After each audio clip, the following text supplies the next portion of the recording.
अस्सलामुअलैकुम साथियों, मैं हूँ सादिया यूसुफ और आज मैं हाज़िर हूँ अपने चैनल बेक एंड ट्राई में एक नई वीडियो के साथ। अच्छा जी, सबसे पहले तो आप जो है ना मेरा चैनल सब्सक्राइब कर दीजिए, ठीक है? भूल जाते हैं, चले जाते हैं और ना ही जो है वो लाइक करते हैं क्योंकि इतनी भी बुरी नहीं बनाती यार, थोड़ी तो अच्छी होती है पर मतलब मुझे ऐसा लगता है।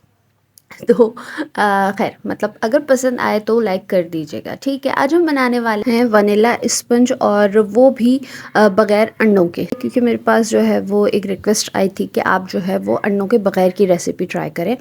तो आज हमने ले लिया है मोल्ड, हमारा 6 इंचेस का मोल्ड हमने लेके साइड कर दिया उसको एकदम तैयार करके। उसके बाद हमने एक बाउल ले लिया जिसके अंदर हमें सब कुछ तैयार करना है। इस रेसिपी में वैसे बटर मिल्क का इस्तेमाल किया जाता है, लेकिन बटर मिल्क बनाने का ये भी एक तरीका है कि आप जो है वो हाफ़ कप नीम गर्म दूध ले लें और आप या तो विनेगर डाल दें, सिरका, या फिर आप जो है वो नींबू का रस भी डाल सकते हैं, ठीक है? जिससे हमारा बटर मिल्क तैयार हो जाता है। तो हमने यहाँ पे इसी तरीक़ेकार को फ़ॉलो करते हुए जो है काम किया, लेकिन हाँ, मैं दूध को गर्म करना भूल गई थी। यहाँ मैंने ये मिस्टेक कर दी, तो हुआ ये कि ये जो है कोएगुलेशन इसके अंदर हुआ ही नहीं, यानी ये जो दूध फटा ही नहीं। तो फिर मैं सोची थी ये क्या हो गया भाई, क्या क्या कर दिया मैंने, मुझसे हुआ क्या? तो जब मैंने गूगल पे सर्च किया तो पता चला कि भाई नीम गर्म भी तो करना था। तो मैंने कहा हाय थक तेरी, अब मेरे पास दूध इतना ही था, इसके अलावा जो है वो मेरे पास था नहीं। तो मैंने कहा कि चलो छोड़ो, अब इसी से बनाते हैं, देखते हैं क्या होता है। तो खैर फिर मैंने कंटिन्यू रखा और इसी में फिर मज़ीद चीज़ें ऐड करती गई, जिसमें अब जो है वो चीनी की बारी है। तो चीनी का मैंने क्या किया है कि half cup plus 3 table spoon पिसी हुई चीनी, और छान छान के रखी हुई थी मैंने, ठीक है ना? तो आपने जो है वो घर की जो आम इस्तेमाल की चीनी होती है उसको पीस लेना है, उसके बाद उसको छान लेना है और छानने के बाद आपने जो है वो हाफ़ कप और 3 टेबल स्पून आप जो है वो मेजर करके इसको नाप के डाल दीजिए, ठीक है? और साथ ही जो है 1/4 कप हमने जो है वो ऑयल शामिल कर देना है और वनीला एसेंस हमने जो है 1 टीस्पून, ठीक है? और ये सारे लिक्विड इंग्रेडिएंट को मिक्स कर देंगे और चीनी इसी के साथ घोल लेंगे।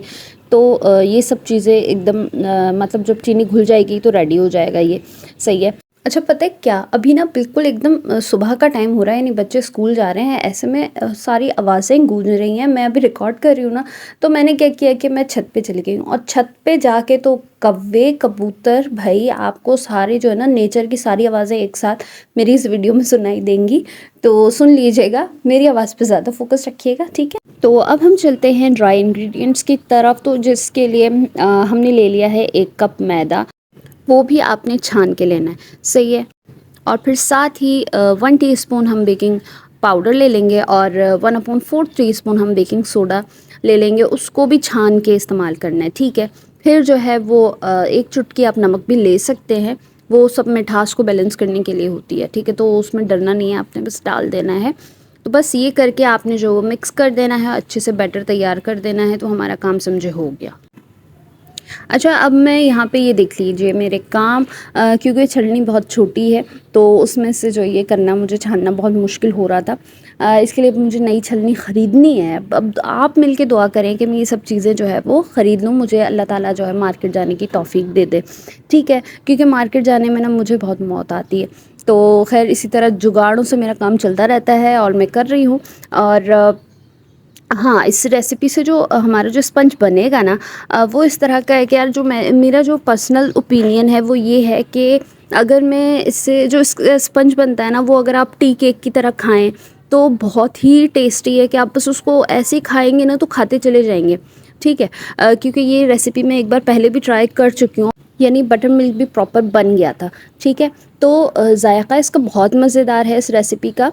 लेकिन जब मैं ये स्पंज जो है वो इस्तेमाल कर रही हूँ आगे मज़ीद जो है वो आइस केक बनाने के लिए, मतलब विपिंग क्रीम के साथ, तो ये हो रहा है कि वो इतना टेस्टी नहीं लग रहा है क्योंकि उसमें स्पंज का जायका ज़्यादा हावी हो रहा है, यानी जो क्रीमी केक होता है उसका जो है जायका दब रहा है, ठीक है?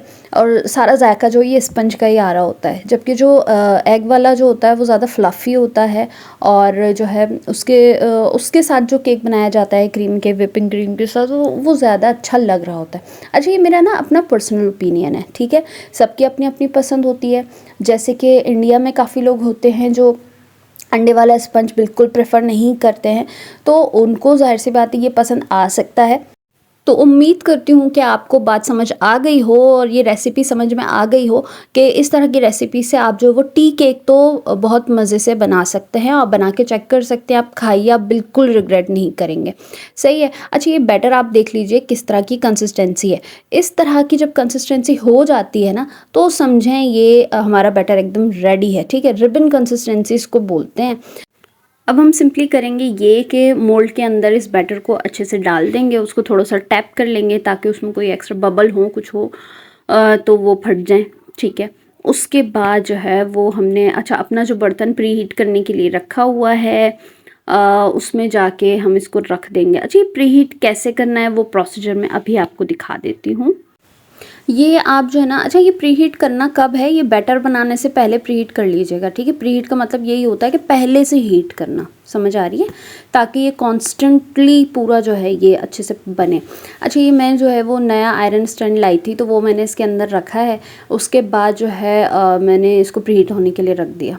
ठीक है, फिर जब ये प्रीहीट हो गया तो मैंने ये मोल्ड उठा के इसके अंदर डाला और ये ढक्कन जैसे ढकने लगी तो भाई ये बंद ही नहीं हो रहा। मैं कहा ये क्या हो गया, तो फिर मैं वही पुरानी औकात पे आ गई अपनी और ये अपनी जंग लगी जाली जो है मैंने रखी और इसी से काम हुआ है हमारा।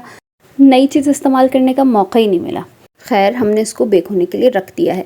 अच्छा, अगर हम वक्त की बात करें कि कितना वक्त यहाँ पे पकने के लिए इसको देना है, तो ये इन्हिसार करता है आंच पे कि आपने चूल्हे की आंच कितनी रखी है। दूसरा, बर्तन का इस्तेमाल, कि बर्तन मोटा है, पतला है, बड़ा है, छोटा है, इस पे भी। ठीक है, तो अगर छोटा सा केक है और बर्तन जिसमें आप कर रहे हो उसको बेक, वो बर्तन भी छोटा सा है, तो ये होता है कि आंच थोड़ी सी आपने ज़्यादा रखी हुई है तो 25 मिनट में भी केक तैयार हो जाता है। ठीक है, उसूल इसका यही है कि आप जो है तकरीबन 25 से 30 मिनट पे ही आप जो है ना चेक करना शुरू कर दें इसको, ताकि ये ओवरकुक ना हो जाए, ताकि ये जल ना जाए। ठीक है, तो आप इसको चेक करेंगे तो ये कभी आपसे ये गड़बड़ नहीं होगी कि वो जल जाए या ज़्यादा पक जाए, ऐसा कुछ। अच्छा, ये पक गया या नहीं पका, ये कैसे चेक करते हैं कि आप जो है वो एक टूथपिक है जैसे मेरे पास, तो वो आपने डिप करके उसके अंदर देख लेनी है। वो अगर साफ़ सुथरी बाहर आती है, बस उसी पॉइंट पे समझ लें आपका केक रेडी है। ठीक है, और मज़ीद तसल्ली करनी हो तो एक से ज़्यादा जगह पे भी आप जो इसको डिप करके देख सकते हैं, आपको तसल्ली मिल जाएगी। ठीक, बस आपने उस पॉइंट पे जो है वो केक को निकाल लेना है और उसको ठंडा होने के लिए रखना है।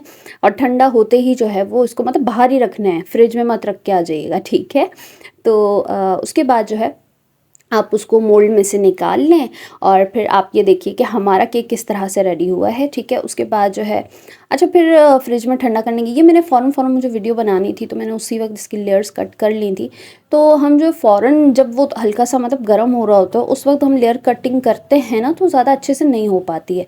लेयर कटिंग आप उसी वक्त करें जब वो एकदम ठंडा हो जाए फ्रिज में रखने के बाद। ठीक है, लेकिन डी मोल्ड आप उसको जो है वो फ़ौरन ही कर दें जैसे ही वो थोड़ा सा ठंडा हो, वरना ये होगा कि वो स्पंज जो है ना उसी बर्तन के अंदर चिपकने लग जाएगा अगर आप फ्रिज में छोड़ देंगे या रखा रहने देंगे। ठीक है जी, ये कुछ टिप्स थी और ये आपने पूरा तरीका देख लिया कि आपको जो है वो वनीला का स्पंज बनाना कैसे है। तो भाई लाइक शेयर सब्सक्राइब करना बिल्कुल याद रखिएगा। देखने के लिए बहुत बहुत शुक्रिया। अपना ख्याल रखिएगा, अपनों का ख्याल रखिएगा और दुआओं में याद रखिएगा। खुदा हाफिज़।